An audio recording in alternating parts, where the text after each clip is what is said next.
November. Who gets to live here for the next 4 years?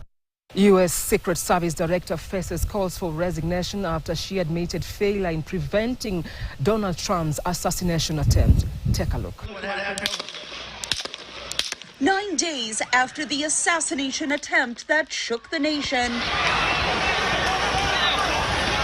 there are few answers on how the shooter got so close to Trump. The head of the United States Secret Service, Kimberly Cheadle, answering lawmakers' questions about the shooting for the first time, was blunt. We failed. Cheadle said a full report on the agency's failure to protect the former president would be released within 90 days. Lawmakers said that was unacceptable during an election season that has already proved to be contentious.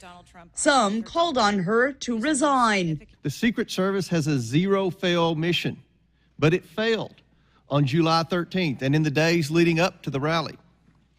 The Secret Service has thousands of employees and a significant budget, but it has now become the face of incompetence. Cheadle told lawmakers Trump's Secret Service detail was aware of a suspicious person before the former president spoke at the rally.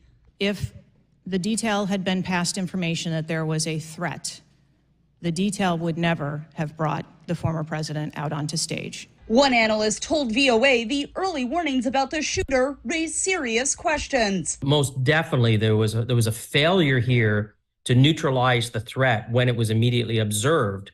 And quite frankly, it would have been a legitimate to shoot that young man once he was on the roof. It would have been a legitimate shooting, a legal shooting. So I don't know why there was hesitation. Congressional Democrats called for changes to gun laws in the United States, saying it was unfortunate that former President Trump is now one of many victims of gun violence. We almost lost a presidential candidate the other day. A 20-year-old had access to his father's AR-15 and got on top of a roof within 500 yards or feet of the podium. And I'm asking you, did the availability of that AR-15, which is replicated all across America, make your job harder or easier? And you're not willing to answer that question? The Federal Bureau of Investigation has still not determined a motive for the actions of Thomas Matthew Crooks, the suspected shooter.